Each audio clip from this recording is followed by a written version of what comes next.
La semaine à venir, le début de cette semaine va être assez coriace parce qu'on va aller donc chercher le Grand Colombier dans l'étape où on va arriver à Bellegarde. Donc il n'y a que celle-là. Mais derrière, après le Grand Colombier, on a 40 km à peu près de descente et arriver sur Bellegarde. Donc il ne risque pas d'y avoir trop de choses. Mais le lendemain, grosse étape qui mènera donc à la Toussuire, avec le col du Mollard qui y aura dedans, il y a la Croix de Fer, il y a la Madeleine et la montée vers la Toussuire. Donc ça fait 4 bons morceaux dans la journée. Je pense que cela devrait faire encore beaucoup de mal.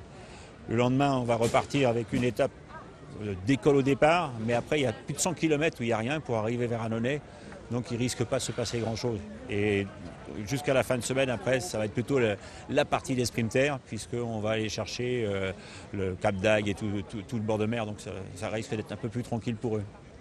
Le maillot jaune, je crois qu'il est sur les épaules de quelqu'un qui veut le garder, vraiment. La seule chose où on pourrait avoir des doutes, ce sera peut-être sur la 3e semaine, parce qu'il y a déjà eu des moments où ça a été difficile pour lui. Mais là, non. Et le seul moyen aujourd'hui de l'attaquer, c'est peut-être dans les descentes. C'est ça son point faible. Et des coureurs comme Nibali et puis Evans qui ont montré leur talent de descendeur devraient essayer à ce moment-là. Si on ne peut pas le prendre en montagne ou sur le contre-la-montre, autant essayer de le faire dans la descente. Et ça peut se faire.